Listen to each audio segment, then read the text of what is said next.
Hello and welcome to the Ali NOAA Climate Change Short Course. I'm David Herring, Director of Communications and Education within NOAA's Climate Program Office. And on behalf of NOAA and our partners in the Osher Lifelong Learning Institute, it's a pleasure to bring you this lineup of world-class climate science experts to give an overview on our modern understanding of Earth's climate system.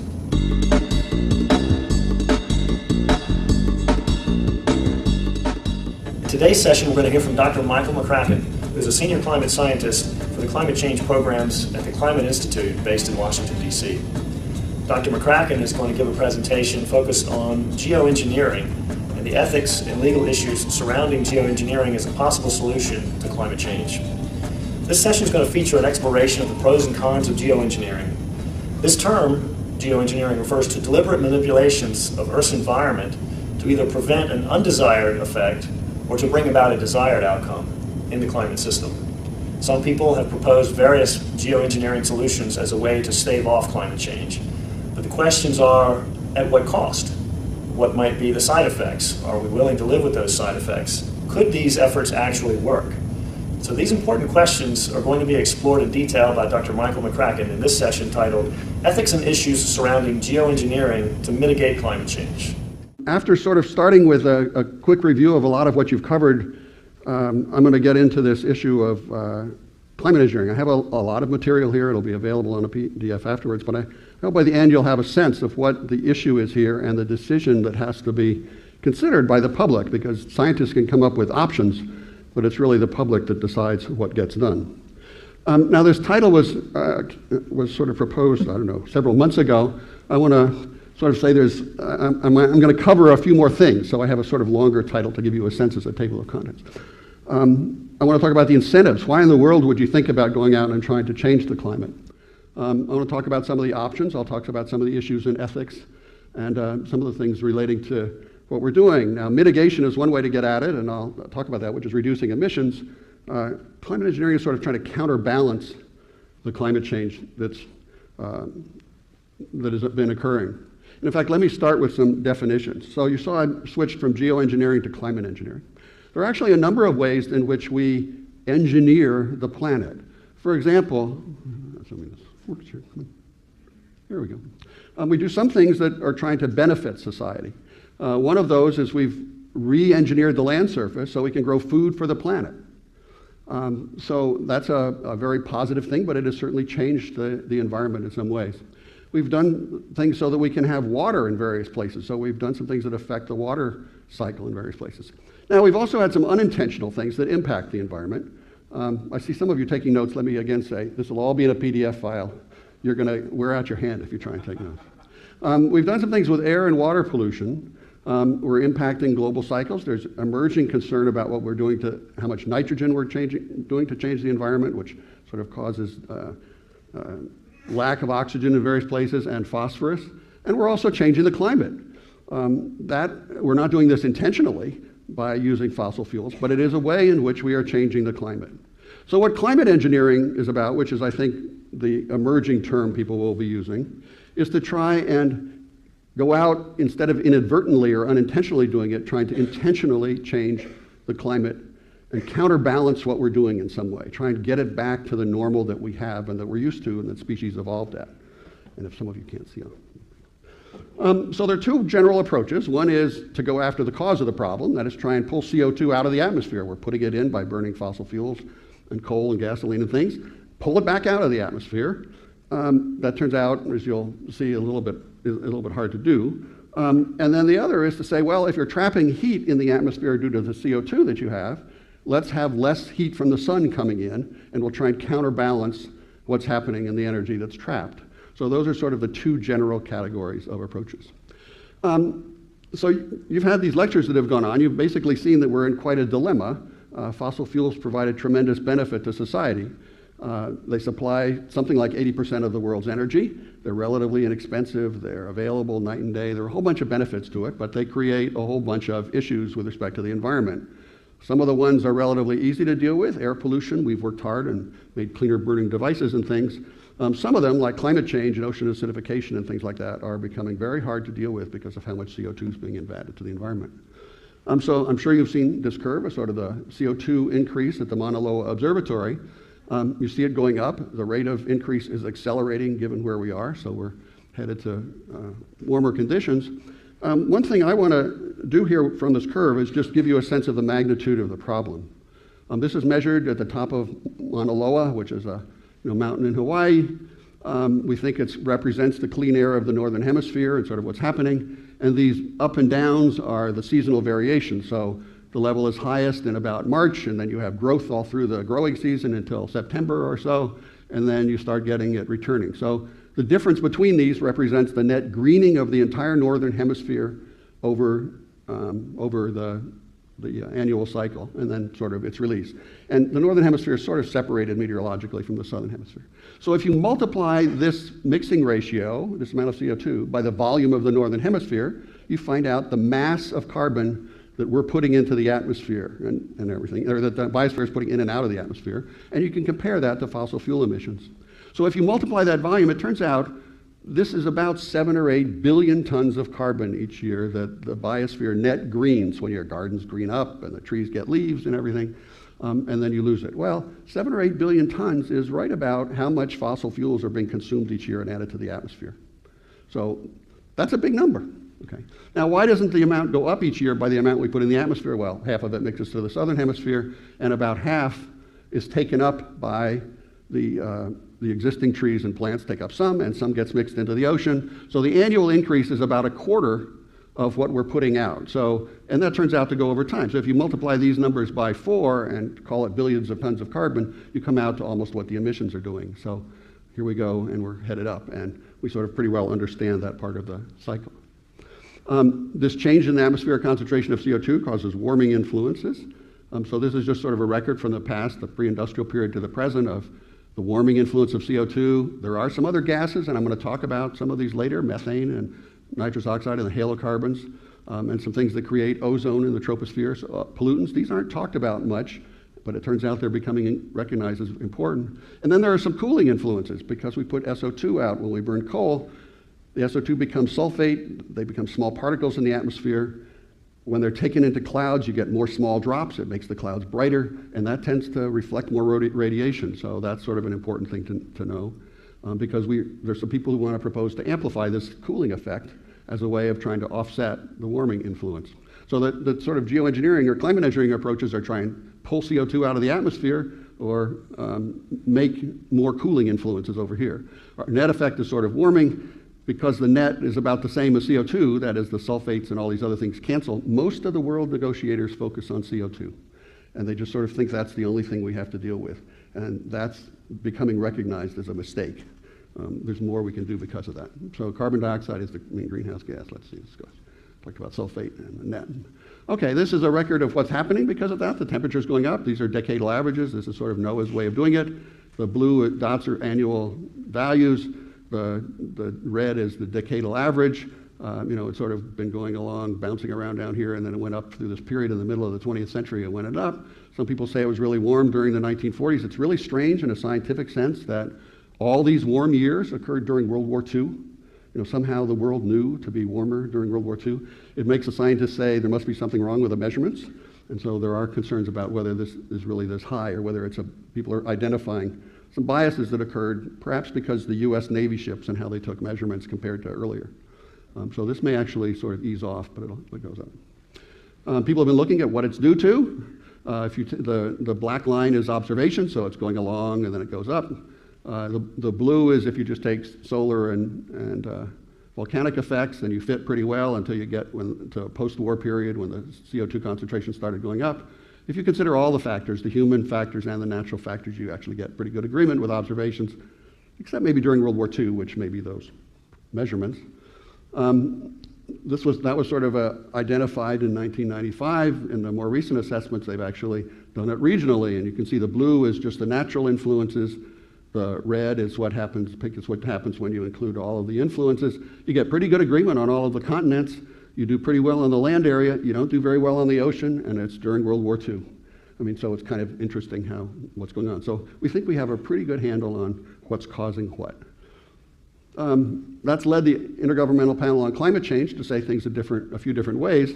This first one in 1995 was, it said, well, the evidence, if you balance it, suggests a discernible human influence. So it was sort of suggestive. 5 years later, 6 years later, they're saying new and stronger evidence that most of the warming over the last 50 years is due to human activities. And in the 2007 assessment, they're saying warming of the climate's unequivocal.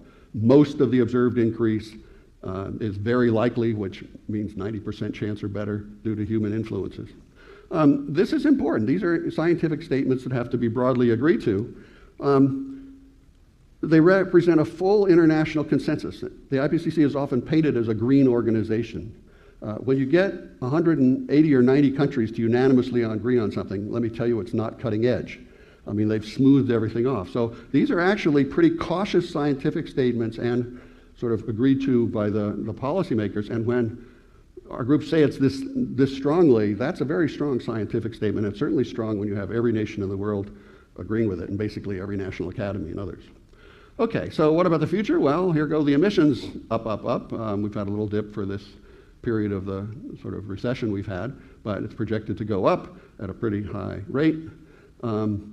This is sort of the graph that Al Gore had in his movie, that you go back several 100,000 years from the ice cores, getting estimates of what the CO2 concentration is. You can do the bubbles, and then you go up to, we're here already, and you can go way high up and have much higher concentrations. There's plenty of coal around. If you've seen the new ExxonMobil ad, they say, oh, there's all this stuff in the tar sands. We can have it for 100, 150 years.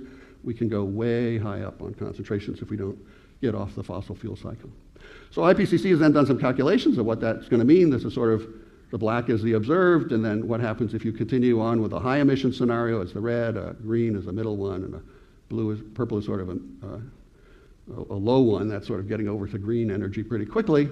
These are all pretty significant increases, and these are all above the 2000 temperature, not above pre-industrial, which is what people talk about. So you have to add, sorry, it's in red here, another sort of 0.6 of a degree. So you're talking about 2.5 to 4 degrees Celsius. So you multiply by almost 2 to get the Fahrenheit change for the world average. And most of the change occurs in high and mid latitudes, higher than average over the continents. Now they did this other curve too. They said, what if we could stop right now and keep the concentrations of everything constant? It didn't do anymore. That's kind of a hard thing to do. To do that for CO2, you have to cut emissions by 85 or 90%. So, but we're going to do it. And then they also had keeping sulfate and some other things the same. And so this is really sort of a geoengineering experiment. It's sort of saying, because the SO2 particles only stay in the atmosphere a couple of weeks, and so if I want to keep that cooling influence, I have to put something in to replace that. So I'd have to put SO2 in the atmosphere to replace it and keep the cooling influence, where I have to go almost to zero emissions for CO2.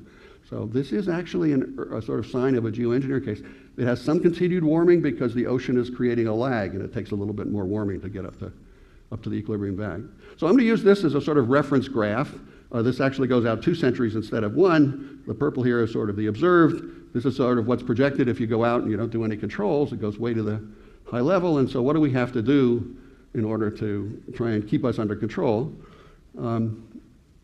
Because of those projections of temperature going way up, you get all these projections of impacts, and I assume you've heard about some, although it might be a course for next year to look at these kinds of impacts.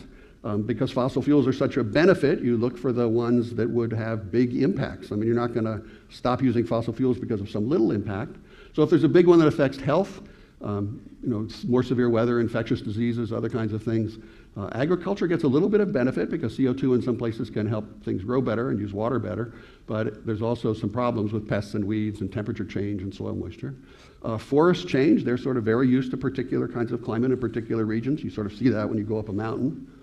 And so they'll shift to be different, but it takes time to shift. Normally what happens is your existing forest is stressed and dies and burns, and then a new kind of species grows up. There are water use impacts because you shift storm tracks, and you're hearing about some of those in the southwestern US. There's impacts on coastlines because of rising sea level, because glaciers and ice sheets are melting and things. There's ecosystem impacts. It affects the wild species and the biodiversity and migrating species, and then there are a number of societal impacts. We did this Arctic assessment, which was very interesting, and those people located their communities, and have for thousands of years, right on the barrier islands. They did that because they wanted to get food resources from the ocean and from the land. And so where do you locate? You locate right on the barrier island. Well, these are frozen barrier islands.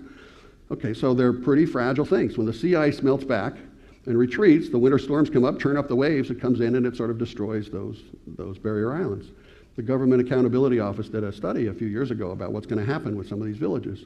There's about 150 or 160 of them. They're going to have to relocate. Now you say, okay, well, they're just going to relocate. The estimated cost for doing that is about $500,000 to $1 million per person, because you have to move the whole community, all the infrastructure, build it up to standards. It's a huge cost, not just where do you build, but what do you have to do. So there's all kinds of interesting things. So IPCC has done sort of this burning embers diagram. That is, as you increase the temperature from sort of where we've been, and we're about here, and start getting some impacts, if you head up to 1 or 2 or 3 or 4 or 5, the impacts get more and more severe. And some of us say they may be underestimating some of these. But the international leaders have sort of agreed we want to avoid this dangerous anthropogenic interference, so we don't want to go above 2 degrees C. So there will already be some impacts, loss of a lot of mountain glaciers and other kinds of things, but we'll avoid some others. So what we're going to do is try and get, can we keep the climate from warming below those levels? What are the challenges of doing that? Okay, so if you take this diagram, I've put a sort of safe possible non-temperature zone at 1.5 instead of 2, but you want to be somewhere in this range.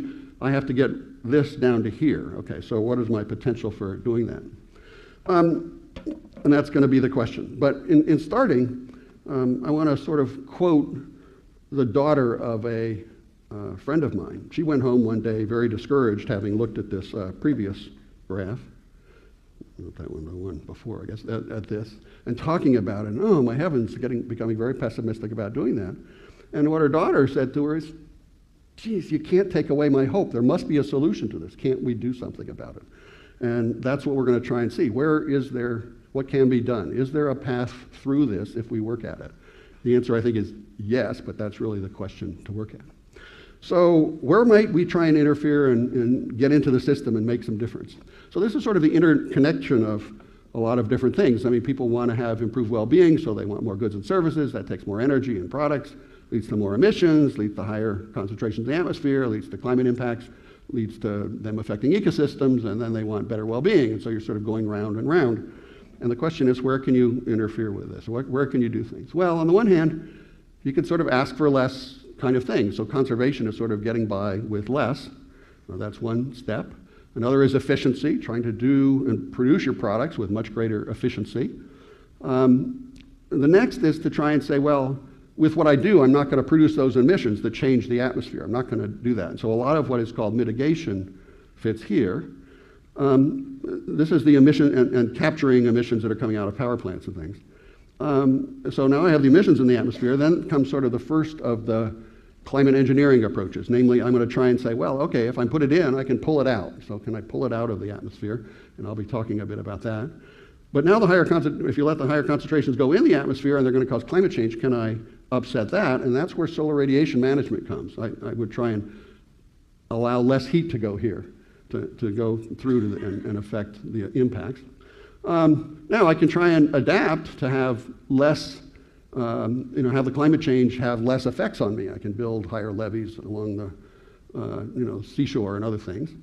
So there's adaptation, and I'm not going to talk much about that. That is something you could cover next year.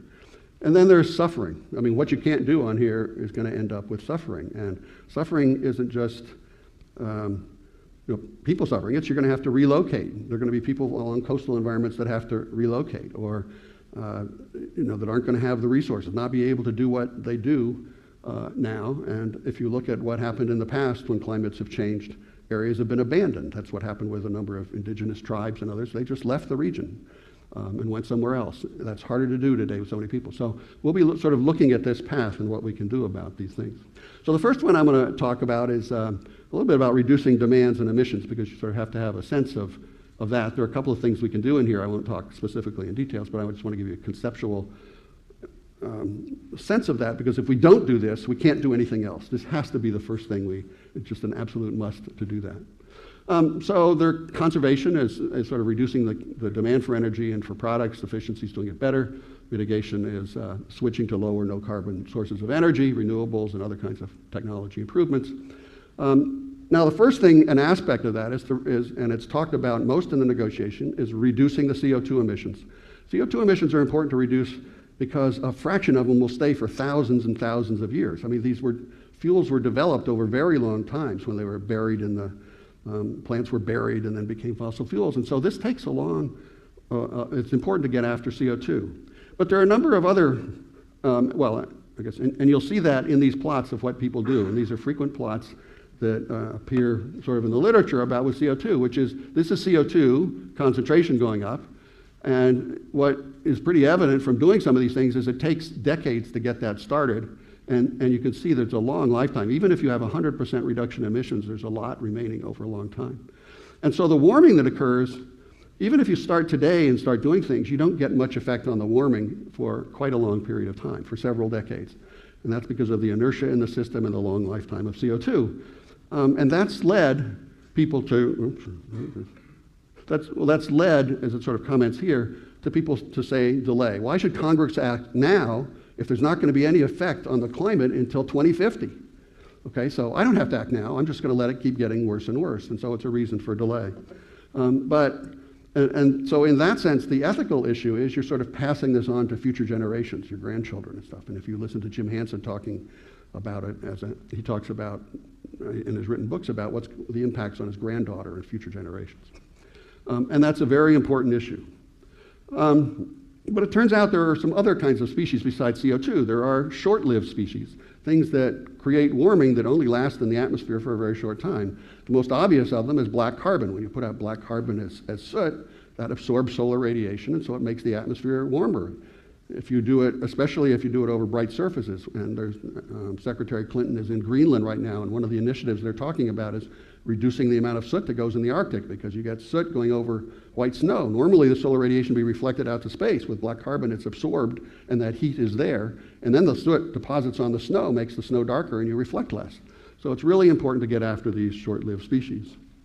And in fact, if you look at the warming influence caused by emissions during the 21st century, which are the ones that we might be able to reduce, in terms of policy, these are sort of the components of it. So the blue is sort of the carryover from the 20th century. This is mostly CO2 that has a long tail. There's going to be a lot of it around for a while, and you can't get below that. This red is the warming influence from CO2 emitted during the 21st century. And so this grows over time, and it has a very long tail to future generations, which we want to get out. But these pollutant emissions, methane, which is sort of just natural gas, and the pollutants that come out to create ozone, they have a lot of warming influence too. And so if I could get these, and these only have lifetimes of months to a decade or so, if you can get their emissions down, then your warming curve isn't going up like this, it's only going up like that. And that will greatly slow the warming and allow for a greater transition away from CO2.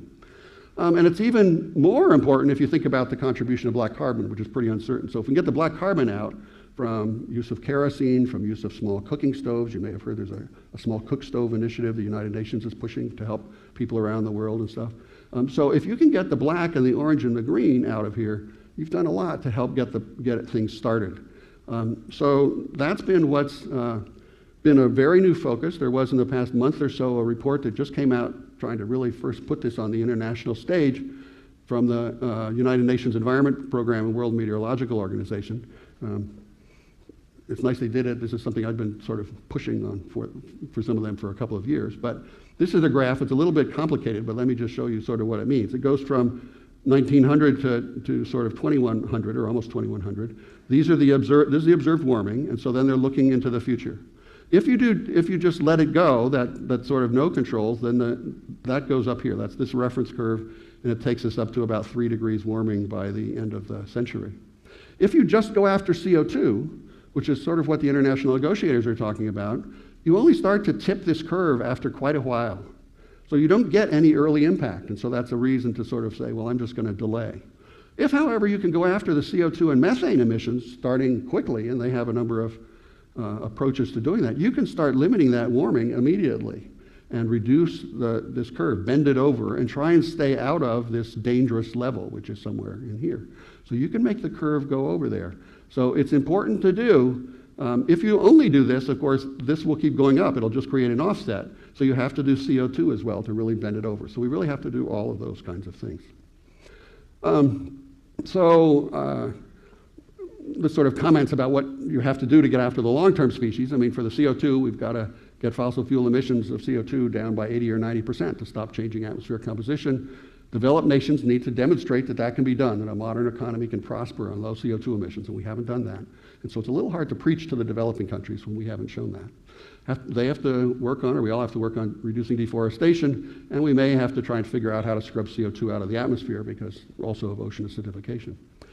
The slow-lived species, the short-lived species, we can really go after.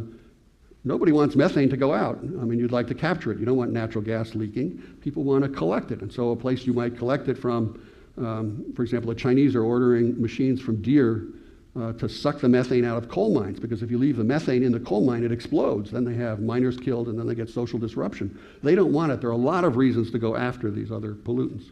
So you go after methane, you go after air pollution, you go after black carbon, and there are a whole bunch of other reasons to do that. In fact, many of these other countries are already doing that, and it turns out it's going to make a big difference. And we have to do it more too, but there are many things to do. So those are sort of the first two steps. And if you do that aggressively, you can take this curve where the temperature was going way up here down to maybe somewhere in here. So we're not at 2 degrees and less, but we're at 3 degrees, but we've got a much more manageable program, effort or thing to control.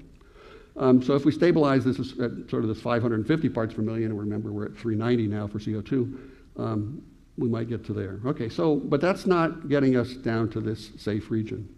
So what else can we do? Do we just have to suffer this warming, or can we do more? So that's where we come to carbon dioxide removal as the next kind of thing to take on. So what is the potential for that? And so I've sort of added that because it's an extension of mitigation. It's reducing the amount of CO2 in the atmosphere, and there are two general approaches to it. One is to try and enhance the natural sinks, make forests and other things, the oceans take out more CO2 themselves, and the other is to try and scrub it out of the atmosphere. The trouble with most of these things is it takes a lot of time. This is a lot of carbon to pull out if you have to pull out the equivalent of the greening of the northern hemisphere or something like that. So what are ways to do it naturally? Well, one is reforestation, and so there's been a lot of forestry growth in the northern New England and across parts of the United States. You can put forests in new areas. But that does compete for land, and it competes for nutrients, but that's one interesting approach. There are efforts to try and gather biomass and just bury it in various ways. Sometimes you might make charcoal, and if you put that in the ground, that's nice because it helps hold moisture, and so if farmers were to do it, it helps be a fertilizer for their soil, or helps an amendment to their soil and stuff. So there are ideas for doing it that way. There are ways of using biofuels with coal-fired power plants where you capture the CO2 and you try and bury it. It turns out not yet to be cost-effective, but it's sort of a longer-term approach. There's thoughts about increasing the uptake in the oceans. It turns out there are places in the oceans where there seem to be nutrients that aren't used, and that appears to be because there aren't some micronutrients, mainly iron, that haven't gotten there. Their water, their land, and their ocean areas, they're far from the continents, and so they don't get dust that comes down and helps provide that mineral fertilization. And so there have been some studies seeing if you could do this. That will have some impacts on the oceans and the ecosystems in the ocean areas. And then there's this issue of scrubbing CO2 out of the atmosphere and then sequestering it, putting it somewhere, down in old oil wells or down in salt beds and other things. Nice idea, but the problem is if it's hard to take it out of power plants where the CO2 concentration is 10 or 20%, then it's really hard to take it out of the atmosphere where the concentration is 0.04%. So you have to have a huge enterprise to do this. There are a whole bunch of people trying to figure out, are there any shortcuts around that? And can you power that with renewable energy, like in the center of Australia or something? But this is going to be hard to do. If I want to keep CO2 below 450, it's going to be hard to do this. But I should make the try. And to give you a sense of how big a challenge it is, this is just different units, let me say. This is sort of what we're talking about, and then this is billions of tons of carbon, which is the unit scientists use. We keep track of the carbon atom. The international negotiators want to keep track of CO2, and so they use a number that's 4,000 times larger about. And that makes them sound like they're doing bigger things, but it's just their way of making it seem like a big number. Scientists sort of use the carbon one. So emissions are maybe 8 or 9 billion tons of carbon, so a little over a ton of carbon per person per year in the world. Deforestation adds a little bit more. Okay, so you say, okay, so that's 10 per year coming out or so. The above ground biomass, all the vegetation in the entire world above ground, is about 600. So if I put out 10 billion tons for a year, for a century, That's 1,000 or something. I'm clearly not going to be able to redo the whole global biosphere and duplicate it. So I can't just do it by reforestation. I can do some. If I can get some of the soils, there's potential there. So I may be able to get more into the ocean. The maximum people estimate is maybe 1 billion tons per year. I may be able to get 1 billion tons per year into forests. Maybe I can do some scrubbing and some biofuels. But this will only be significant if this number comes down instead of goes up. And so it was a little strange during the last administration when they weren't doing anything. They were letting this number go up and weren't controlling anything, and they were putting most of their research dollars into trying to do some of this stuff. Because it really doesn't make a difference until you get that number down. But let's assume that they can do that. Let's assume we can get the maximum of 4 billion tons a year by all of these means together. If we go next to this chart, what happens? Well, that pulls the warming down a little bit if I build up to do that. And so I do go above this 1.5 or 2, but not by so much. So that's really something I want to try and make sure I can try and do. I really have to do this, but I want to also keep this in mind. But I'm still above this, what's called dangerous level, where I may trigger melting of Greenland or melting of the permafrost and methane coming out and much greater change. So what do I do? Well, that's where you get to this issue of, there we go, oops, back one, sorry, of solar radiation management. That's sort of the next step to try and see what I can do. Can I counter that warming? And so if I want to stay in this range here, this is about how much I have to do. I don't have to do all of this.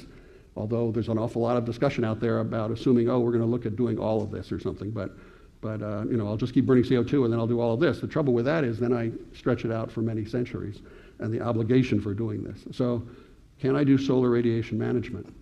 Well, it's a very simple principle. It's basically trying to imitate a volcano. If I put something up, some ash in the stratosphere in this case, what happens, here's Pinatubo eruption, and this is sort of the opacity of the atmosphere, basically the inability of the atmosphere to have radiation go through. So it stops radiation coming through. So solar radiation doesn't come to the lower atmosphere, so it doesn't warm. And if you look at the temperature drops. So if I can imitate a volcano, a big one, I can cause the temperature to drop. Mount Pinatubo, a very big eruption, one of the largest during the century, sort of had the temperature go down 0.5 degree. That would be nice. That was about the difference I had before, so I need something the equivalent of a Pinatubo every year or two. Now, it's a little strange that this will work. This is a graph that goes from January to December in each case, and this is the warming influence of the CO2. And what to know about it is, gee, it's about the same everywhere around the Earth. So the warming influence by the greenhouse gas is about the same everywhere. But if I cut solar radiation, and I do it evenly everywhere, this is what it would look like. I mean, I get zero effect in the middle of the winter in the polar regions because there's no sunlight. I get about double the value in much of the area to what's over here. So would the climate look the same of taking away this, taking CO2 out of the atmosphere and reducing solar? And at first glance you'd say no. Those would give different results. So all I'm going from is one climate perturbed by CO2 to a different climate that's now perturbed by two things. Well, what's interesting is if you take the models and you say this is the warming that you get from 2 times CO2, which is some warming in lower latitudes and a lot of warming over the continents and in high latitudes, and you take the radiation down about 1.8%, you get to this sort of even change we had, which is near zero temperature change over the whole planet, even though you had that very different seasonal pattern. So that's kind of intriguing. It's not something we understand exactly very well, but it does seem to work that way. And it turns out it also works for precipitation, which even surprises us even more. So this is the effect, it's a little dark, but the effect on precipitation, with the dark red being where there's been a significant change in precipitation. It's mostly an increase in the high latitudes, and then there's some shifts in precipitation belts in various places, and that can have important effects. The precipitation belt sort of shifts off Australia, and so that's kind of a problem for them and stuff. But if you go to if you take this reduction, my heavens, most of these dark red areas have disappeared. And so some of these are probably just sort of random noise in the calculation, so most of it's disappeared. So gee whiz, if I could do that and imitate a volcano, that would be interesting. And this is sort of a summary. If I look by latitude band, so this is from the low latitudes to the high latitudes of the northern hemisphere, the equatorial latitudes and the low latitudes, and this is for December, January, February with 2 times CO2, and June, July, August, so different months. You're seeing more effect in the northern hemisphere in winter and stuff. These go down to very small effects. I mean, there's much smaller effects. It's near zero. It's sort of down in the noise of what's happening. So it's working on a latitude basis and a seasonal basis, and that's kind of surprising. All right, so we've got both carbon dioxide removal and solar radiation management as potential tools to use. How do they compare? And so this is sort of a chart to try and mention some of the issues and to understand that they're different influences. So the different kinds of climate engineering we have are different. Removing CO2 gets at the cause of the problem. This basically says, well, the way I'm going to get rid of one problem is to cover it up with another way of doing something. So there are a lot of people who are worried about, well, you're interfering with the system in some way, and you shouldn't really do that. We want to sort of keep Earth as it is without interfering, but so this is sort of two wrongs make a right, if you will. This response takes a lot of time because it's hard to move all that CO2. This happens quickly. If you could put up SO2 quickly, you could get cooling pretty quickly. So this is sort of seen for an emergency potential. This requires a lot of money. It turns out this is pretty cheap, especially if you put it in the stratosphere. Right now we by chance sort of issue, the world puts up 20 million tons of SO2 into the atmosphere each year, or 30 or something like that. I only need a couple up in the stratosphere. So all I have to do is figure out how to get 10% of what we put out as sort of a small pollutant up into the stratosphere. Turns out that's not too hard to do. We don't think. This won't have much effect until I get emissions down, and this can have an effect sort of almost instantly if I want to. There's not many side effects to this because I'm getting at the cause of the problem, where there are going to be some potentially significant side effects here. If I basically remember the volcanoes, what people listen about volcanoes, they say pretty sunsets, pretty sunrises. Yeah, we'll get those, but it sort of whitens the sky. It makes it less clear. It'll cause some shifts in storm tracks because of where things are happening. It may affect the ozone hole and stuff like that. Removing CO2 is something you can do locally, so one country can just sort of do it. And that will, everyone doing it their own way will help. Some might grow more forests, some might do something else. If I'm going to change the whole global climate by putting SO2 in the stratosphere, I have to figure out how to get global agreement. That's going to be a lot of work and stuff. This final one is this issue of, well, what happens if something goes wrong and it isn't working? I can just stop this one if I pull out too much or whatever. This one, I have to sustain it for a long time. And if I'm sustaining this effect and I keep emitting CO2, then taking this away, I'm going to get a jump in warming pretty quickly because of that, if I take away the cooling influence. So there's a lot of worry about what happens if somebody starts it and then suddenly it stops. All right, so let's talk a little about more of the solar radiation management so you have a sense of that. I can try and do it at various levels. I can do it up in space. Have less solar radiation reach the Earth. I can do it in the stratosphere where volcanoes do. I can do it in the troposphere, which is where the SO2 from power plants has its effect. Or I can try and make the surface brighter and more reflective. That's a little hard because I have to go all the way down through the clouds to get to that effect, but I can try that. So I'll just sort of highlight what this is and give you a sense of the challenges.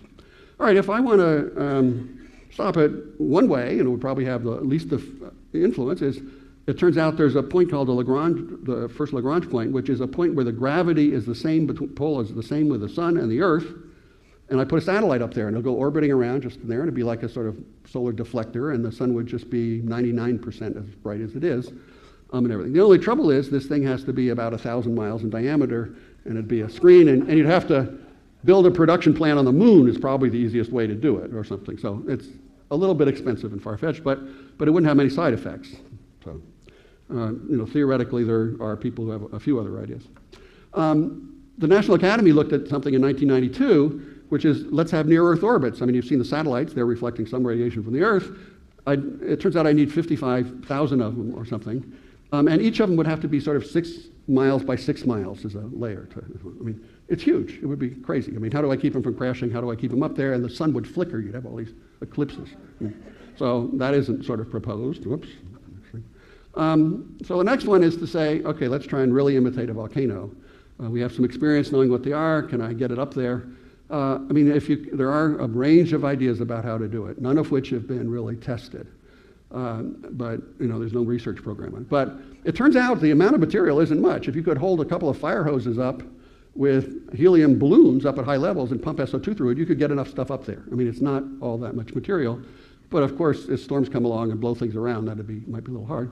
The National Academy actually found the cheapest way was just to take big artillery guns, put them on islands in tropical areas, and shoot 1,000-pound shells of sulfur up into the stratosphere. And they thought that would actually be pretty expensive. I mean, you hear people talk about the cost of carbon and reducing CO2 from mitigation, and people are talking $50 or $100 per ton or something. Their estimate was $5 per ton or something like that. So relatively inexpensive if you were to do it or something. There are a lot of people looking at high altitude aircraft, especially if specially designed ones. What you could do, you'd have to keep doing it and doing it. And there are a whole bunch of other ideas. Can you create a little volcano? Can you set off little balloons that float up there? I mean, there's a whole bunch of ideas that haven't really been sketched through, although the most looked at ones are probably some special kinds of aircraft and then this pumping it up in some way. And just to give you an indication of what some of this might do, I mean, if we're going along with the present sort of temperature going on, if you were to be able to put enough SO2 in the stratosphere, and one of these was for the Arctic, and the blue is for the Arctic, if you do it in the Arctic, and the other was for tropical, you can get the temperature back down. Now, nobody really wants to go back to the temperatures of 1880. We're sort of, in the 19th century, we've sort of gotten used to warmer conditions, but you could scale and you could try and limit future warming, but this becomes something you'd have to do indefinitely, and it would have to grow over time. Now, there's things you can do in the lower atmosphere. I mean, we could put out more SO2 if we were to do it wisely, and we wouldn't put it out where we do now for coal-fired power plants. You'd try and do it out over the open ocean and have a low concentration out over the open ocean where it wouldn't affect people, because this whitening of the skies not only affects the skies, it reduces a lot of the solar radiation that comes down for solar energy. When I was out at Livermore, we had the team from Sandia National Labs come over, and they built the first solar power tower in Barstow, California, which are those big arrays of mirrors that reflect all the heat to a particular point, and you make metal melt, and that's your circuit for making energy and stuff. And they had turned it on. They designed it. This was going to really show DOE how good it was. They designed it 110%, so it's going to really work. And it came in at 80%. And they came over to say, well, we know there's a volcano that went off, but how could that be doing it? We have this solar monitor here that's measuring solar radiation. It said solar radiation only went down by 2%. So how can that have an effect, a 25% effect on the device? Well, it turns out they were measuring the total amount of solar radiation coming down instead of just what's coming in the direct beam, which is what they need in the mirror. And so we said, go get the slightly more expensive instrument, and if you do that, and they did that, and they found that, yeah, the direct beam had gone down about 25%. So this is a real impact on solar technologies if you do this. Okay. Now, in the troposphere, you might be able to do it. The sulfur dioxide we see is this whitish haze you see when you fly over to Europe and stuff, downwind of industrial areas. Now it's much more downwind of China and stuff. So you could do this, maybe out over the oceans. There's another plan that says, well, I'm going to make, instead of just trying to make the sky brighter, I'll try and make the clouds brighter. And they try and make more small particles, and I'll show something on the next slide on that. You can try and increase the reflectivity of the land surface. You can try and paint your roofs white and roads white. That turns out to be a very small percentage of the area. There are ideas to try and make vegetation brighter, but by genetic engineering, everybody's a little worried about that one. And you can try and figure out how to make the ocean brighter. One way, you say, oh, well, I'll float something on the ocean. The trouble is, to have so much big effect, it has to sort of be the size of a continent almost. It's sort of big out in the Pacific, But there's a new one that's actually interesting, which is blow bubbles. It's basically trying to imitate a ship wake and put very small bubbles that last over time and try and see if that'll help brighten the ocean. But the people one of the ones that's farthest along about cloud brightening proposes this kind of device. This is a ship about the size of a clipper ship, and it's a sailing ship. Okay, you don't see any sails, but this is a sailing ship. It's a trimaran, so it's very stable. And so what it's doing is spraying a mist of seawater out the top. So how does it get its energy? Okay, these are columns like a mast, and you spin them. And if you spin them and the air is blowing by, it will blow faster on one side than on the other. So it's just like an airplane wing, where the air goes faster over the top and slower under the bottom, and that creates a low pressure on top and gives the airplane lift. And these are the same way. You spin these, and that, because of the pressure you create, it basically causes the ship to go through the water. And you say, that's got to be crazy. Can that be big enough? Well, it turns out the Germans built a ship like this in the 1930s. And there have been some experiments. You may have seen a Discovery show. They went out and they couldn't believe it either, but they built one, and a small one, and it sort of worked. And so the idea is you sort of need the order of dozens of these per year to offset our CO2 emissions. Because they're trimarans, they're very stable. You don't have to set sails. You wouldn't need any people on them. You could actually remotely pilot them around, and they would go under the marine stratus clouds, those bright clouds off the coast of California. We sort of know this will work because if you look from a satellite down on these clouds, you see things like contrails in the clouds, and those are actually from freighters going underneath and the exhaust from their diesel engines coming off, going in the clouds.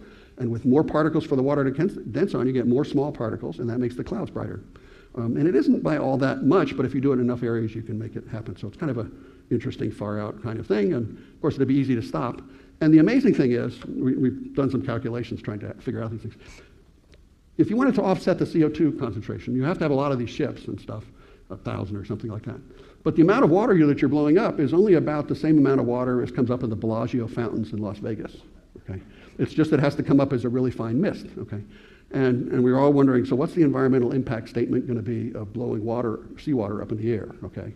I mean, what? It's not a pollutant, you're just putting it out there, but you're claiming it's going to change the global climate. Okay? So we're all sort of wondering what will happen with that one. So if you look at these sort of collectively, these different approaches from space on down, with blue being sort of the good and red the bad, in space it's easy to make it bigger theoretically, it's just that deployment is really hard and expensive. Stratospheric aerosols, the hard issue is getting governmental agreement. Cloud albedo, well, it's got, you have to do quite a bunch of things all over the world with say, those ships or something like that. Doing things on land, you just can't make it big enough because you need the land for other purposes. So that's sort of where we are. Nothing's perfect, but we're working at it. Now, I've been talking about trying to change the global climate. Instead, one might want to try and talk about just going after some regional things, and this will be sort of the last thing I go through really quickly. Why go after the global one? Can't you just go after some regional worse things for a little bit? Like, could you limit Arctic warming? Could you use these techniques to limit Arctic warming, to moderate the intensification of tropical cyclones and hurricanes that's projected, to shift storm tracks so that the water comes where you want it to come a little bit? We sort of know that sea surface temperatures can do that. To try and sustain the sulfate aerosol offset, or to limit rate of ice streams going. So it'd be interesting to look at these kinds of things. For the Arctic, where we did an assessment, and there's an interesting sort of report available about all that's happening up there now, they consider they're in an emergency situation right now up there. And the Arctic affects us, and this is kind of a fun thing. I don't know if any of you read The Onion, but this figure is from The Onion. This was their view of President Bush's climate control program, was put an air conditioner in Canada. But it was sort of a jokey notion, but I use it because the Arctic is really the air conditioner for our country, for our weather.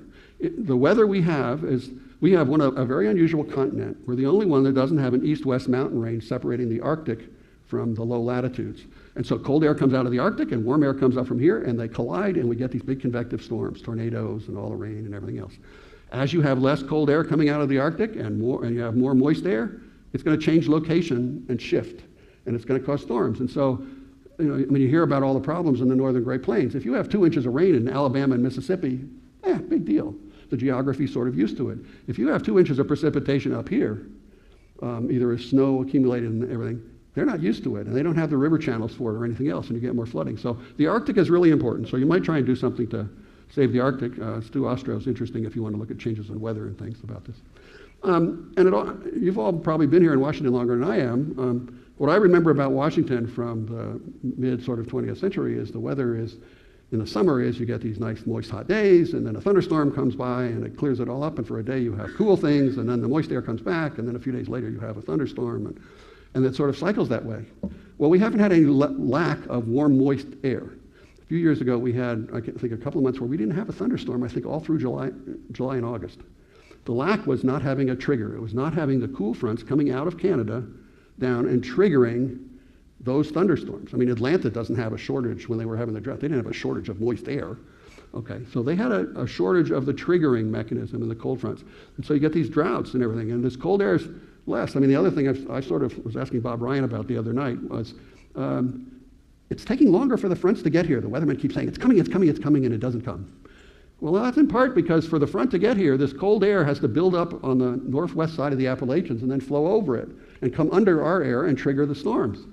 Well, if there's less cold air coming out of here, in terms of the mountain stuff, it takes longer to get over the Appalachians. And so we're getting these different kinds of things, so it's affecting our weather. All right, so there are a bunch of possibilities. There'd be a lot of benefits. It would sustain sea ice and the species. It would help reduce erosion. It actually turns out it would keep a lot of precipitation. It would allow more snow and the mountain glaciers and stuff to build up. It would sort of keep the permafrost around instead of melting, so it would be really nice to have.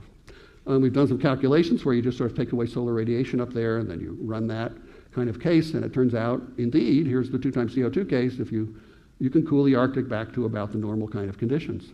And it has some benefit in mid-latitude. So if we could do something just in the Arctic, which wouldn't have adverse effects down here, that would be beneficial. And as I was saying, I mean, it takes away the heat. It doesn't take away the precipitation, the increase in precipitation. That's because with 2 times CO2, the moisture that evaporates and precipitates up there is from the warmer latitudes. And so we haven't put anything to slow that down. So it would build up ice and glaciers and stuff. Second one is to try and reduce intensifications of tropical cyclones. There's a patent application in by Bill Gates and a few others in that group up there about where to do it, which is to mix the waters. They have a wave pump mixing kind of thing that would try and reduce the temperature of the water in front of storms. I don't think it can do it fast enough. I think it'd be too hard. But you could imagine brightening clouds over the Gulf of Mexico to try and do that. Let's see. This just sort of says the same thing, and I'll skip that. It turns out we also know from out in California, the rains coming up there, that if you change the gradient in ocean temperatures just by a little bit, you can direct the storm tracks a little bit. And in Australia, the droughts they've been having until they had floods from up in here, is because the storm track has been shifting south of Australia. And if that happens, they lose a lot of their agricultural and other areas here. So the question is, could you go out over the Indian Ocean and affect temperature gradients in a way that would sort of push the storm just at least some years back on here? Could you do that for North America? Because the Southwest, North America, they talk about a drought. They're being optimistic calling it a drought. I mean, the Sahara isn't having a drought. You know, this is a shift in climate that's occurring. So can you do something for some of those areas? Can you offset the SO2, the sulfate cooling? I've sort of talked about that out with the ocean putting more SO2 out. That might be workable. It'd be interesting to look at. Can you do something to try and cool the fjords, the water that's melting, that these glaciers are melting because warm water is sort of coming in. So can you go out in the ocean areas or sea areas to the west of Greenland, for example, and try and do this? And this is really important because if you look at Greenland, I don't know if you've seen this map or not, but until 6 or 7 years ago, everybody thought Greenland was not a vulnerable glacier. Ice sheet. We don't have to worry about it. That's because it's sitting up on mountains. And if air has to get all the energy to the ice to melt it, then it'll take a long time, as opposed to the West Antarctic, which is resting on the seabed, and there the ocean can get at it. Well, so some scientists figured out how to go and figure out where's the bottom of the land underneath Greenland. Okay, and it turns out that if you look at, so this is like the surface of Greenland, all this blue area in the center is below sea level. Okay, so it's like an atoll. It's a big atoll instead of an island. And that wouldn't be so bad, except that's connected to the ocean area in a few places here. And this is the glacier that everybody's been talking has been moving so fast. So warm water comes in under here, helps lift the glacier and carries heat to it and melts it. Now, if this much of Greenland is vulnerable, the question becomes, how much sea level rise am I going to get? The big controversy in the IPCC report this last time was, they said, oh, sea level rise is going to only go up 1.5 feet or something over the 21st century. What they didn't say quite clearly enough for the rest of us was they left out the term of ice moving. Okay? They did that because in the 2001 assessment, when they didn't know that, they had a big uncertainty range, some U.S. science, the IPCC was coming out, and I was, as they said, in charge of the review process. Some U.S. scientists wrote us and said, the U.S. has to reject that chapter because it's underestimating what could happen. And we worked on some negotiations with the authors so we could get around, and they had a big range about how it could happen, so it went up to 3 feet and stuff like that. But in this one, they decided, well, we don't know that term, so we're just going to say the terms we know, and they left out the big term. That big term, over several centuries, people are estimating you might get a meter from that, 3 feet per century out of that. That could raise sea level 20 feet. That's how much ice is up there if it happens fast. That's huge. And if you start it, how do you stop it? So where are we now? Well, we'd like to go to 1.5 degrees. Business as usual is saying by the end of the century we're up at 4 or 5 degrees. These are Fahrenheit, so a little different numbers. Or, I'm sorry, well, these are Celsius here, 4 and 5 here, Fahrenheit over there. The emissions pledges, if everybody lives up to it, would get us down to maybe 4 degrees. We're still way above this. So what do we do? Well, there's no such thing as a free lunch, Emissions are going to cost money and effort. Got to switch away from CO2. Impacts are going to be significant, so we'll have to adapt. We'd love to get at carbon dioxide removal if we can, but it's pretty expensive to do. And there's solar radiation management. So these are sort of an options, and you need some combination of these options to try and figure out how to do that. It's also complicated a little bit because there are a couple of international conventions on this. One is the one you've heard about a lot, UN Framework Convention on Climate Change, which the US agreed to in 1992, but is this effort to try and get control of the climate, not cause dangerous anthropogenic interference. But with these advertent, these intentional ones, there is something called the UN Convention on the Prohibition of Military or any other hostile use of environmental modification techniques that the US also signed. This came out of Vietnam. It was basically aimed mainly at the weather, because US was in there modifying the weather. It says that's not a fair thing to do, but it does cover the climate as well. And so there's some questions about if this applies, and there's some other ones that apply to dumping stuff in the ocean and everything. So there are a whole bunch of international conventions. So we're basically left with a choice. What are we going to do about all this? It's a really serious quandary. Do we continue with global warming and emissions and ever-increasing risk, or do we try and do something about it? And does that include climate engineering of various kinds? So it's up to us to decide, but note that it also affects not only the environmental creatures, but also future generations. We're putting an obligation on these things on future generations. So it's quite a challenge. There is the back of that PDF file if you want to look some places to go look at some of this in the literature, and there'll be some other places you can find. But that's all. Thank you.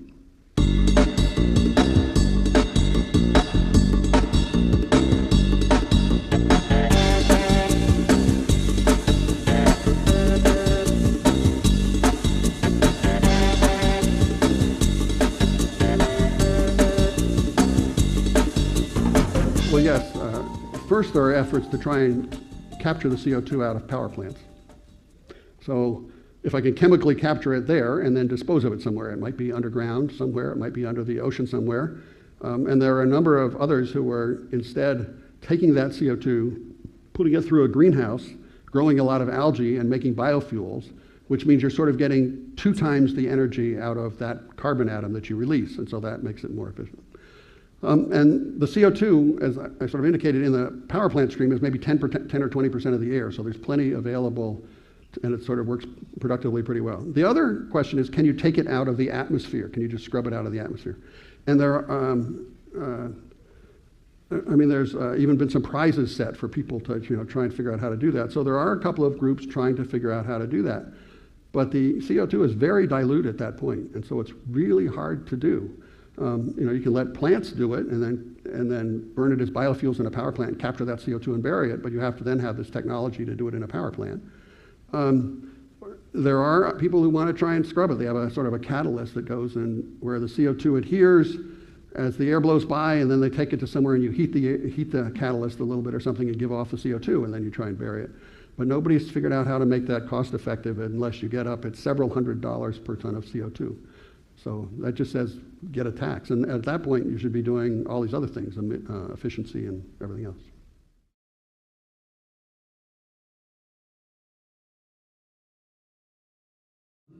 You could. It turns out following the volcanic eruptions, when we get this imitation of what would happen in the stratosphere, the biosphere actually takes up more carbon.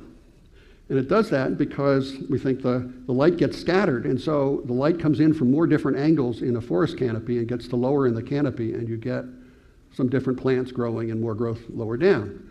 Now that'll change the ecosystem, and nobody knows quite how far that would go, but you have some effects. But there are a huge number of potential environmental effects if you start having more diffuse radiation. I mean, some animal, bees and other things, I think, see in different parts of the spectrum and other kinds of things. So there are problems like that. There are ideas for saying, well, why use sulfate in the stratosphere?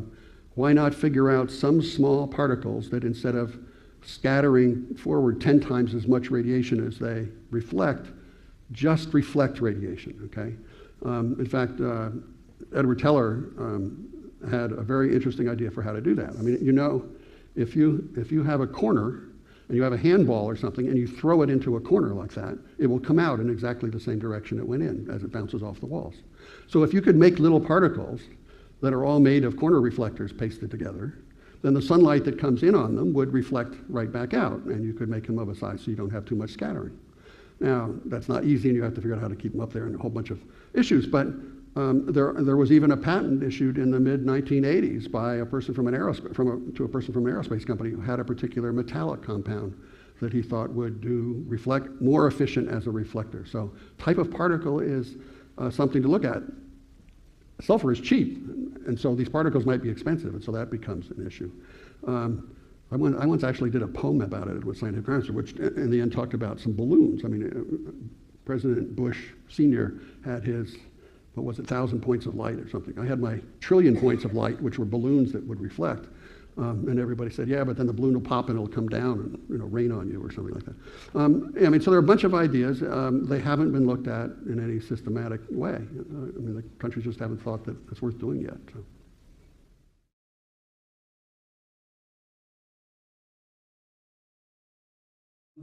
Well, you're exactly right to be thinking about that. We're all concerned about that. And the answer is no. There's nobody working on this. I mean, the Royal Society had a report almost 2 years ago, and there are a few little efforts in Europe that are starting up as projects to see some of this. And there are a few projects in the US looking at using climate models and other things to try and see how much you would put in or patterns or something like that. But there's no research program on it at all. It isn't an option right now. It's not an option because, I think it goes back to actually to the 1950s. There were ideas and notions coming through the 50s that society and engineering could do anything. So we were going to have nuclear power, and it was going to be too cheap to meter and everything. There were also at the time suggestions about changing the Earth's climate, about melting the Arctic sea ice in order to go up there and get the resources out and stuff like that. For quite a number of reasons, nothing came of that. And thank goodness, now we want to keep it cool or something. But that sort of hubris about changing it created a reaction. And so although there have been sort of a very low level of people speculating about the issue, there's been no research, and virtually none in the research community, about this. It came up in this 1992 National Academy report. They listed a set of the possibilities. Nothing came of it then. It arose a few years ago when Paul Crutzen, who's a Nobel laureate for the ozone problem, and had also been elected to the legislature for a while in, I think it was in Germany, basically said the negotiations are going nowhere and the planet is getting warmer and warmer. We better start thinking about this. And so it's come up and gotten raised as a rather prominent issue. President Bush Jr., second one, when he came in 2001 and put forth his energy program, his proposed energy program, had 8 or 9 points on it. One of those to look at was geoengineering. There was a workshop held by DOE. I was one of the helped them organize and thinking about it. They never published the report. They did that because nobody knows quite why. But there were several plausible reasons. One, if you admit, if you're going to do this, you have to admit there's a problem, and they didn't seem to want to admit there was a problem. But second is, if that becomes your strategy, does that take attention away from mitigation and reducing emissions, which you have to do first, which was one of the points made earlier and which I tried to say. I mean, you can't geoengineer your way out of the total big problem. You may be able to do it out of this other one. Now, will there be side consequences? Yeah, there's no such thing as a free lunch. Can we keep them limited so that they're less than the consequences of not doing it? It's not a question of do I do geoengineering or not. It's a question of do I have global warming with geoengineering or without geoengineering? That's really the question one has to ask. And we're so far along, we're going to have this or something. And the question is, do I try and moderate it? And is there a way to moderate it so that the consequences are less than for others? Now, there's going to be winners and losers, and so that's going to make international negotiations very difficult, if possible at all. And so some people think, oh, this is just hopeless kind of things. But even if it is, it gives everybody a sense of how big the problem is and the predicament we're in. So it might even spur mitigation because you might say, well, I'd like to avoid that so I don't pass responsibility for solar radiation management on to future generations, for a century, that they have to do it. Because, there are very few organizational entities in society that are multi-century long. There's sort of churches and universities. And is that how you're going to sort of work your way through and trust that it will keep getting done? And how do you think about the moral aspects or ethical aspects of it? Very difficult questions.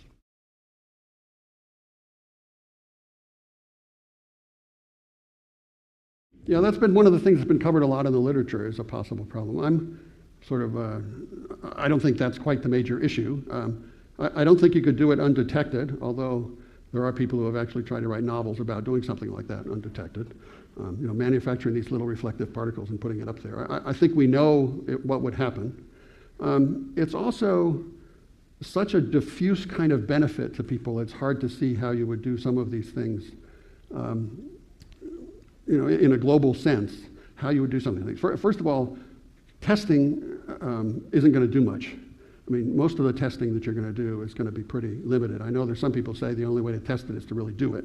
But I think there's a lot of things you can measure and figure out if it would work otherwise. I mean, we know from volcanoes it would work. So there's some things we can test about how it goes. So I'm not so worried about the testing phase, although we had a major conference in Asilomar, California, a year ago that sort of got people together about what are the ethics of, what are the ethical considerations for the research community about moving ahead with research in this area. And we came out and identified a number of principles, and we did ask for some body to be formed, some entity to be formed that would look at these kinds of things, because it's hard to imagine how scientists would get permission to go ahead and do these things or something like that. And so you'd like that to happen. And there are some governance conferences taking place about how might it happen. I mean, is it the UN that does it? If you do some of these regional things, I mean, I've been sort of favoring going to some of these regional things first. Don't start out at the globe. Why jump there? But if you could, if blowing seawater up would help brighten clouds over the Gulf of Mexico and cool that temperature down a degree or two and keep it sort of where it is or a little lower or something like that, so that hurricanes didn't intensify so much when they came across that, that's going to be an impact that it mainly affects us and the countries of the Caribbean region, who might favor that as well, to try and limit the warming of waters where hurricanes intensify. So you might be, if Australia were to do something about a storm track down in the Indian Ocean to try and affect temperature gradient there, that wouldn't have much effect anywhere else. The Arctic one does have some effects elsewhere, but if you do it in the Antarctic, you can actually sort of try and balance them over the Southern Ocean. So there may be some ways to get around it, and those are getting looked at. But you're right. I mean, there are these issues about doing it. I don't see it sort of as a military thing, although there are military implications of the Arctic opening up, and one of the issues is trying to refreeze the Arctic or something like that. But I don't quite see it as the military kind of thing. I think the other issues are much more difficult than those ones. But a personal view,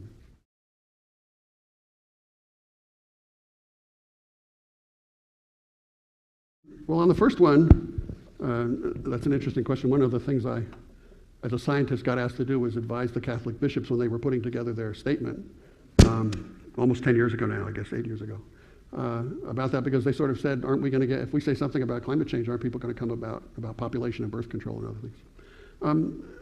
It really depends on what the choices are people make. If we only had the 1 billion people we had in the developed world, and we keep doing what we're going to do, we will continue to have this kind of climate change.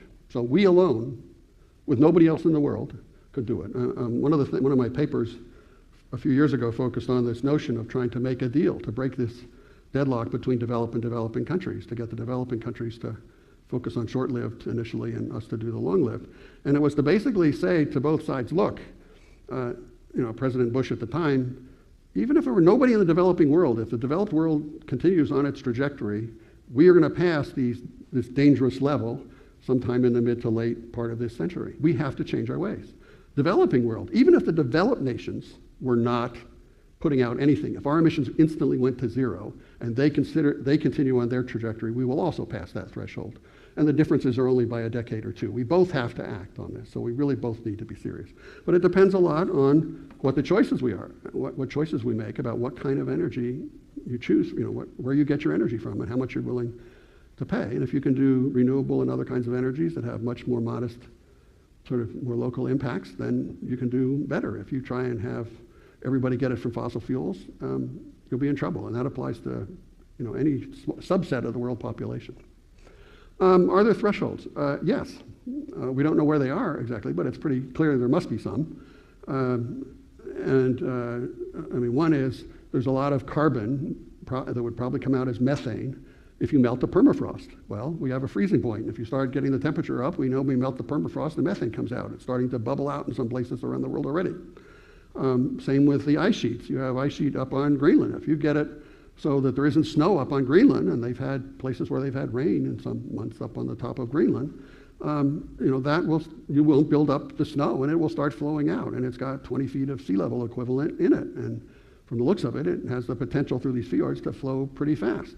And once it gets started, then the level of the ice sheet goes down, and as you get lower in the atmosphere, things get warmer. So it's warmer, and you keep going. So yeah, we'd love to avoid those kind of thresholds, and there are certainly others. But those are a couple of examples that we'd very much like to avoid. And that sort of was why they chose 2 degrees as a sort of level of danger. Now, there's a conference you may be reading about in the literature called the Anthropocene, which is what that Nobelist Paul Crutzen developed as a term, that we're switched from sort of the natural world controlling for the last 10,000 years, since the ice glacial period, to humans taking control of the system. And they're calling it Anthropocene, and they've sort of proposed some limits to try and make sure you don't do much. And the proposed limit on CO2 that they've been using is 350 parts per million. So that's below where we are. We're already past that, and we're already past it on the nitrogen cycle and some other things. So yeah, there are some thresholds. We're worried about it, and that's why scientists are speaking out as much as they are.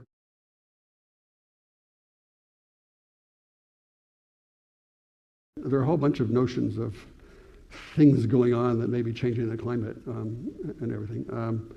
That the Air Force is going around putting out a sort of mist up there and doing things. No, I don't think there's any of those kinds of things going on. I mean, changing the global climate is a huge effort. And stuff. Changing the weather is a very large effort.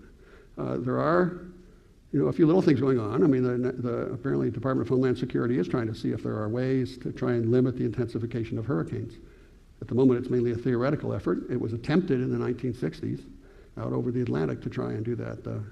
They ran into a number of problems. One, you had to be so far from land to do the experiment that it was hard to measure things. Second, each storm was different. You didn't have any good control. So how do you figure out if you've made a difference or not? We've gotten around that problem because now we're getting better and better computer models, and you can try and experiment a little bit in that way.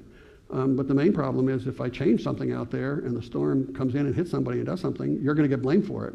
And so there's a huge legal liability issue and everything. I gave a talk on geoengineering at the Vatican Pontifical Academy of Sciences a couple of years ago for various reasons. And one of the things in summarizing I said is sort of irreverently, if I admit, but was, if we go to a geoengineered world, it's going to be as if there are no acts of God, in an insurance sense. Because everybody's going to be saying, you say you can control it, then everything that happens you're responsible for. The Cardinal smirked a little bit, but.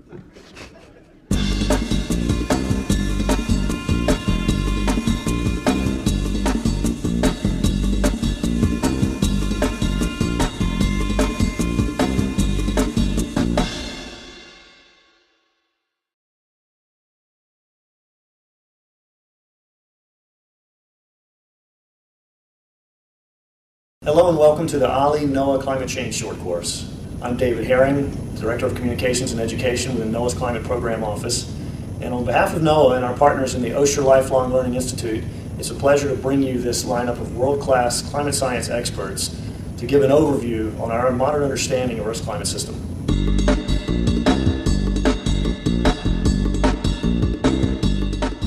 In today's session, we're going to hear from Dr. Michael McCracken, who is a senior climate scientist for the climate change programs at the Climate Institute based in Washington, D.C. Dr. McCracken is going to give a presentation focused on geoengineering and the ethics and legal issues surrounding geoengineering as a possible solution to climate change. This session is going to feature an exploration of the pros and cons of geoengineering. This term, geoengineering, refers to deliberate manipulations of Earth's environment to either prevent an undesired effect or to bring about a desired outcome in the climate system. Some people have proposed various geoengineering solutions as a way to stave off climate change. But the questions are, at what cost? What might be the side effects? Are we willing to live with those side effects? Could these efforts actually work? So these important questions are going to be explored in detail by Dr. Michael McCracken in this session titled Ethics and Issues Surrounding Geoengineering to Mitigate Climate Change. After sort of starting with a quick review of a lot of what you've covered, I'm going to get into this issue of climate engineering. I have a lot of material here. It'll be available on a PDF afterwards, but I hope by the end you'll have a sense of what the issue is here and the decision that has to be considered by the public, because scientists can come up with options, but it's really the public that decides what gets done. Now this title was sort of proposed, I don't know, several months ago. I want to sort of say I'm going to cover a few more things, so I have a sort of longer title to give you a sense as a table of contents. I want to talk about the incentives. Why in the world would you think about going out and trying to change the climate? I want to talk about some of the options. I'll talk about some of the issues in ethics and some of the things relating to what we're doing. Now, mitigation is one way to get at it, and I'll talk about that, which is reducing emissions. Climate engineering is sort of trying to counterbalance the climate change that has been occurring. And in fact, let me start with some definitions. So you saw I switched from geoengineering to climate engineering. There are actually a number of ways in which we engineer the planet. For example, assuming this works here. Here we go. We do some things that are trying to benefit society. One of those is we've re-engineered the land surface so we can grow food for the planet. So that's a very positive thing, but it has certainly changed the environment in some ways. We've done things so that we can have water in various places. So we've done some things that affect the water cycle in various places. Now, we've also had some unintentional things that impact the environment. I see some of you taking notes. Let me again say, this will all be in a PDF file.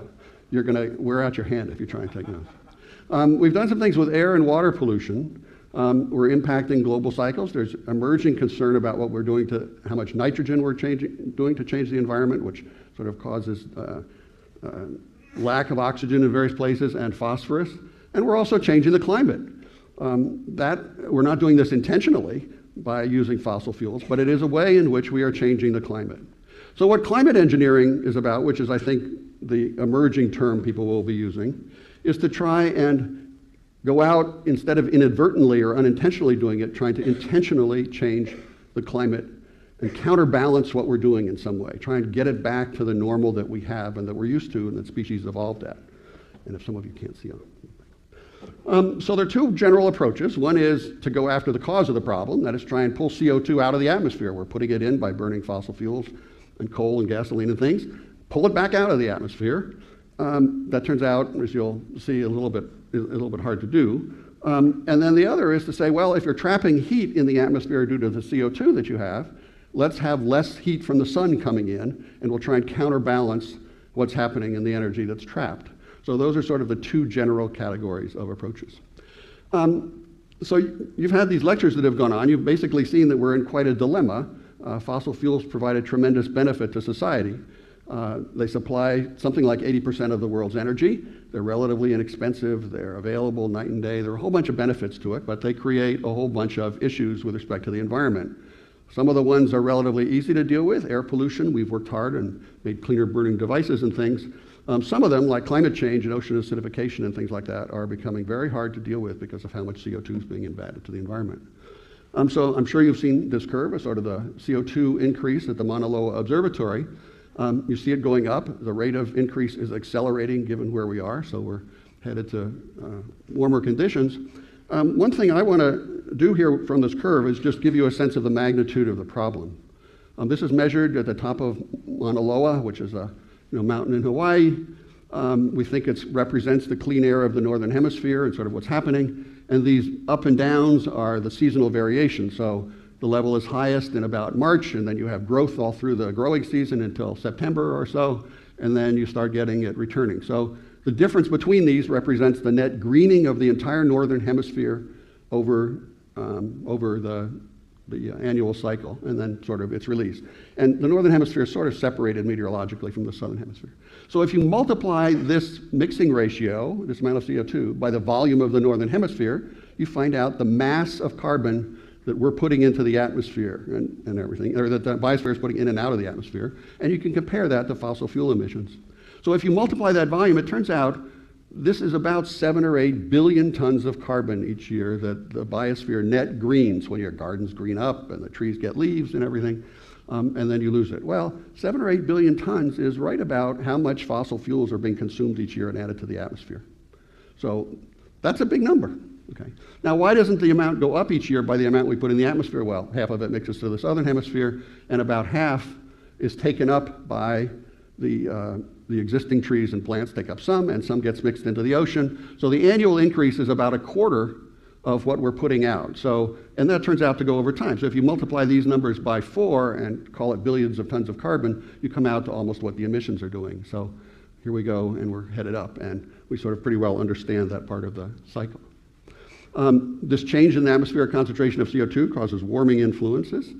So this is just sort of a record from the past, the pre-industrial period to the present, of the warming influence of CO2. There are some other gases, and I'm going to talk about some of these later, methane and nitrous oxide and the halocarbons, and some things that create ozone in the troposphere. So, pollutants, these aren't talked about much, but it turns out they're becoming recognized as important. And then there are some cooling influences. Because we put SO2 out when we burn coal, the SO2 becomes sulfate, they become small particles in the atmosphere. When they're taken into clouds, you get more small drops. It makes the clouds brighter, and that tends to reflect more radiation. So that's sort of an important thing to know, because there's some people who want to propose to amplify this cooling effect as a way of trying to offset the warming influence.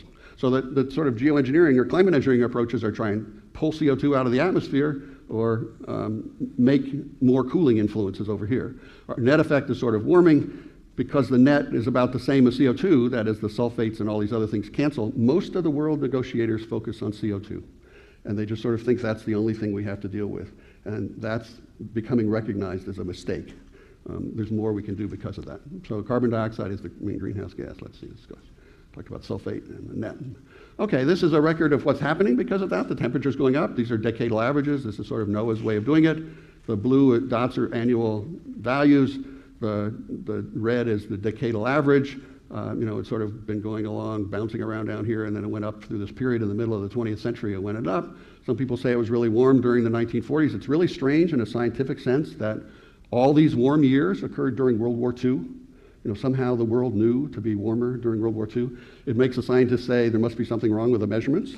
And so there are concerns about whether this is really this high or whether people are identifying some biases that occurred, perhaps because the U.S. Navy ships and how they took measurements compared to earlier. So this may actually sort of ease off, but it goes up. People have been looking at what it's due to. The black line is observation, so it's going along and then it goes up.